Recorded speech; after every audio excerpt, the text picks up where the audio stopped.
Um defeito de cor. Capítulo 6. Continuação. Uma reunião. O Alberto não se dava muito bem com o Manjocô. Por ciúmes ou por falta de jeito com crianças, não sei. Só sei que nunca tinha visto os dois conversando, e muito menos brincando, como acontecia com o Francisco. Muitas vezes, eu e a Esméria tentamos fazer uma aproximação, mas sem muito sucesso.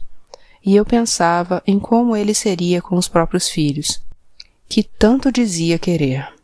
Um dia, perguntei ao Fatumbi por que nunca tinha se casado, e ele não soube responder, dizendo apenas que não sentia necessidade. Fez um comentário interessante sobre os mussurumins que viviam na Bahia, os que realmente tinham abraçado a religião, e não os que se convertiam por interesse. Quase nenhum era casado, a não ser os religiosos, pois estes podiam ficar em casa e sustentar a famílias, dependendo da renda de cada um. Podiam cobrar por trabalhos religiosos e também recebiam muitos presentes, geralmente em dinheiro ou comida, para que pudessem continuar estudando os ensinamentos do profeta e educando os convertidos. O Alufaali, por exemplo, já tinha se casado com a segunda esposa, no primeiro fim de semana depois do Ramadã. No dia em que me contou deste casamento, o Fatumbi tinha ido até o sítio me convidar para uma reunião que seria realizada em um solar da Vitória, que trataria de assuntos que poderiam me interessar. Foi estranho olhar novamente para aquela rua, a primeira onde eu tinha morado em São Salvador, sendo que em tão pouco tempo já estava na quinta morada, contando com a senzala pequena, a senzala grande, o solar, a loja do Alufaali e o sítio. E algo me dizia que não era a definitiva. Entramos por um portão lateral e fomos até o fundo do terreno, onde já estavam vários pretos, a maioria mussurumins. Havia também 4 mulheres, 5 contando comigo. Era a casa de um inglês, e estranhei quando vi que ele também ia participar da reunião. Quem começou a falar foi um mussurumim que devia ter uns 50 anos, muito magro e alto dentro de um abadá.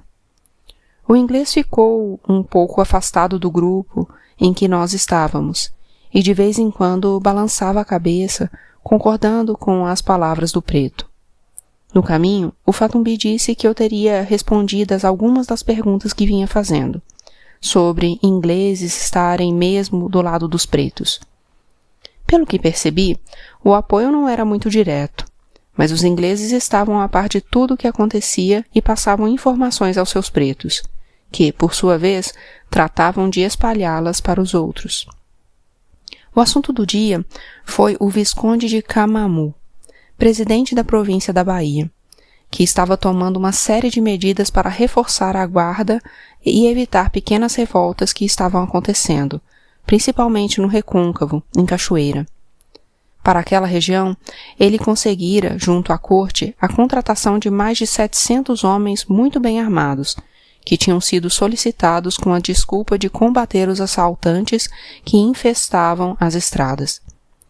A mesma quantidade de homens também estava sendo contratada para a capital, e alguns já tinham agido em Cotegipe, a 6 léguas de São Salvador, onde rebeldes incendiaram um engenho e foram controlados antes mesmo de tentarem qualquer outra coisa. O homem que comandava a reunião, de nome Diogo, disse que os pretos precisavam se reunir e pensar de uma maneira mais conjunta, que, agindo isolados em engenho, apenas provocaram a ira das autoridades e dos senhores de escravos, que ficavam mais prevenidos. Quando ele perguntou quem mais gostaria de falar, vários pretos relataram tudo o que sabiam sobre as tentativas ou as rebeliões ocorridas na província da Bahia, ou em outras. Tudo anotado pelo James, que, assim como o Diogo, morava naquela casa. Durante os relatos, todos eram incentivados a opinar sobre o que achavam que tinha dado certo ou errado, com sugestões para que as falhas não voltassem a ocorrer.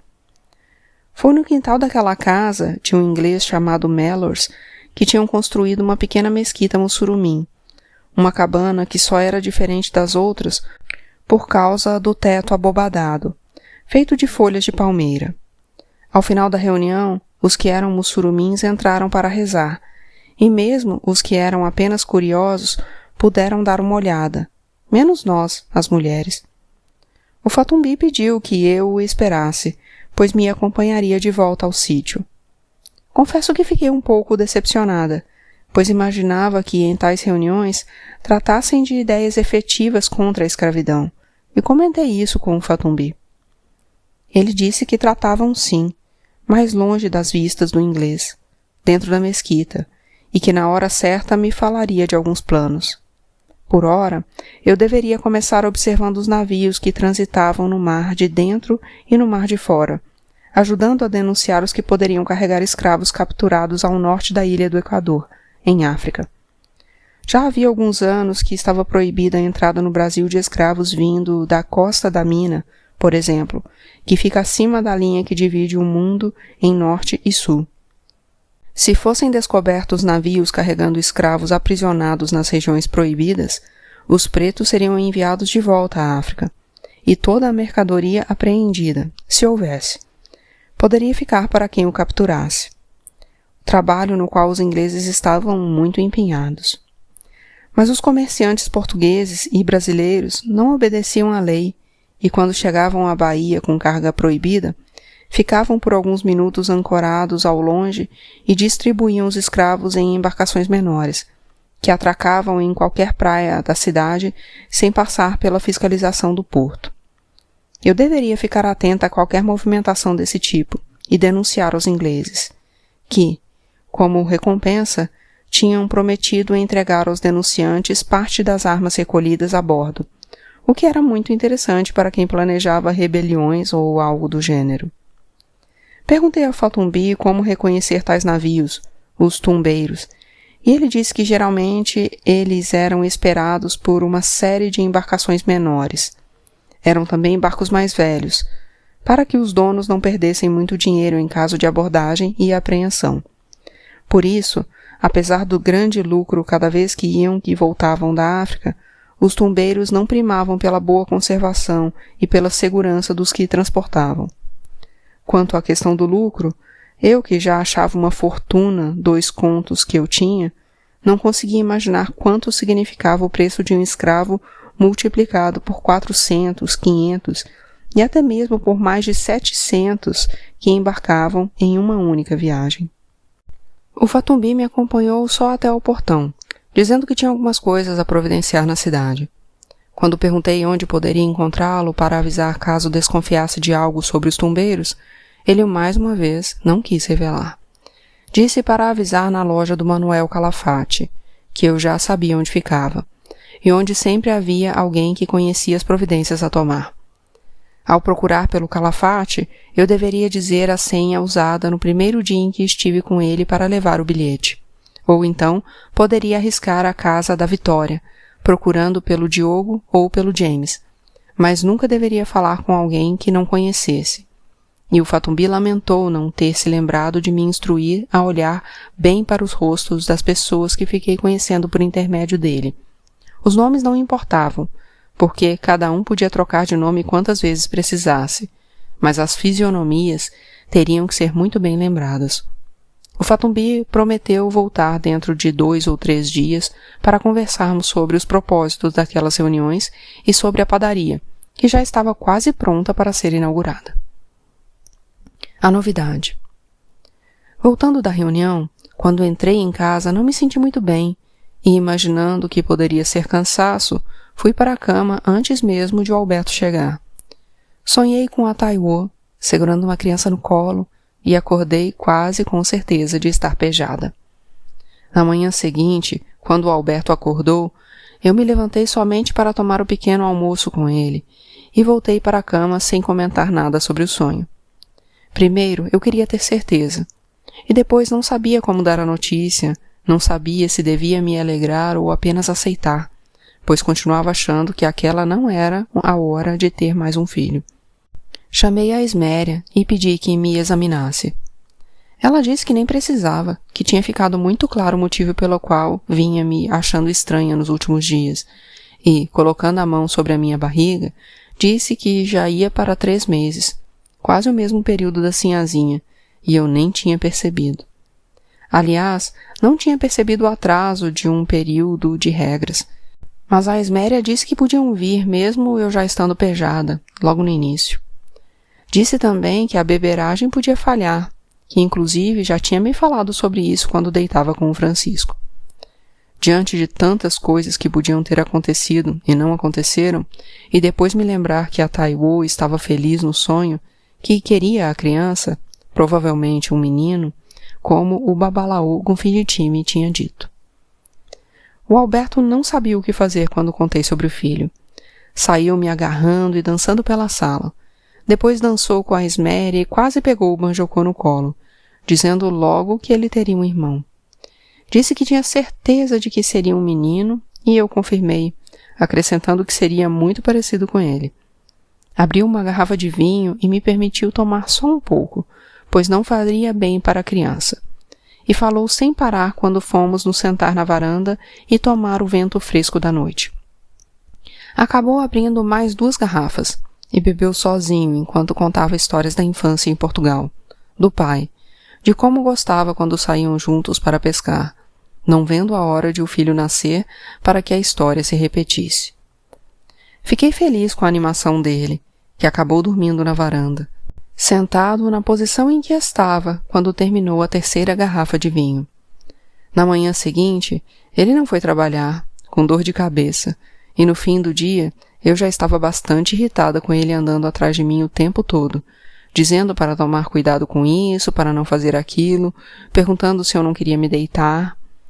A não ser pela indisposição na noite em que tinha voltado da cidade, eu estava me sentindo ótima e com muita vontade de trabalhar. Mas o Alberto não permitiu que eu fosse até a padaria, prometendo ir ele mesmo. E realmente fez a primeira visita às obras, e ainda passou pelo escritório do Dr. José para deixá-lo a par da novidade. Além de enviar felicitações, o Dr. José Manuel ficou de perguntar à sinhazinha onde ela tinha mandado fazer o enxoval da Carolina, para encomendarmos o do nosso filho. A Esméria não cabia em si de felicidade por vê-lo tão animado, e, em agradecimento, fez um ebó para Oxum. Ela comentou que se tivesse alguém para levá-la, naquele ano gostaria de participar da Missa do Galo. Foi só então que me lembrei de que estava chegando o Natal, e tive que correr para retribuir a cesta de quitutes mandada pela sinhazinha, e acabei me esquecendo de comprar o presépio. Eu não sabia se as pastoras passariam pelo sítio, mas queria estar preparada, pois o Banjocô adorava vê-las cantando em frente ao presépio na casa da sinhá. Naquele Natal, ele ficou na vontade, porque quando elas entraram na sala e não tinha nenhuma sinhá, ou pelo menos alguém que se parecesse com uma, e nem o presépio, mal recitaram uns versinhos e foram embora, mesmo depois de receberem um ajudatório bastante generoso. O Alberto estava muito feliz na noite de Natal, mas não quis ir à Missa do Galo, e a Esméria chamou o Jongo e o Adriano para que a acompanhassem. Antes, os 2 passaram o dia na cozinha, preparando pratos para a minha ceia com o Alberto. Como o Banjocô sempre dormia cedo, passamos a noite sozinhos, depois que levei a comida que tinha sobrado para a casa do João Badu e da Zolá, que, junto com a Malena, mais pareciam uma família. Apesar de ter muito trabalho, a Malena conseguia manter as 2 casas limpas e arrumadas, e à noite cuidava da Zolá, que alternava períodos de melhora com outros em que mal conseguia se manter sentada na cama, com fraqueza nos ossos. A minha noite com o Alberto só não foi mais perfeita porque ele não quis se deitar comigo, com medo de fazer mal à criança, mesmo com a Esméria tendo garantido que isso não aconteceria. Por causa disso, conversamos muito, e foi bom conhecer melhor o homem com quem estava vivendo, e gostando de viver. Perguntei se ele tinha vergonha de mim, se teria vergonha do nosso filho, e ele disse que, por ele, não, mas que eu deveria saber que as pessoas não aceitavam muito bem o tipo de relação que tínhamos. Os brancos gostavam dos pretos apenas para servir, e não queriam que tivessem os mesmos direitos ou regalias, e mesmo um branco pobre seria muito mais considerado que um preto rico. Disse ainda que as coisas eram assim, e por muito tempo ainda seriam, e que ele, O Alberto não teria como mudá-las e enfrentar todo mundo. Mas eu sabia de brancos que tinham enfrentado, que assumiram que gostavam de uma preta e viviam com ela, não se importando com o que os outros falavam. Não tive coragem de comentar isso com ele. Acho que fiquei com pena. Não sei, de que ele se sentisse inferior a esses homens. No dia de Natal, o Alberto inventou que tinha alguns assuntos para resolver na loja, fechada, e eu fingi acreditar. Imaginei que ele quisesse ir para a casa de algum amigo e não tinha coragem de me dizer, porque nunca teria coragem de me convidar. Então preferiu mentir. Mas o meu dia foi muito bom, pois o Fatumbi apareceu um pouco antes do almoço e ficou até anoitecer. Contei sobre a criança e ele abençoou minha barriga, fazendo algumas orações na língua dele, desejando que meu filho tivesse muita sorte. A Esméria, o Jongo e o Adriano tinham voltado da cidade quando já era dia, depois de assistirem à missa e às apresentações de folguedos, e no caminho encontraram uma pata com 4 patinhos, que deram de presente ao Banjoku. A família de patos foi a diversão dele e dos 2 meninos durante o dia inteiro. Eles cavaram um pequeno largo perto do poço, com a ajuda do João Badu, e de lá não saíram nem para almoçar.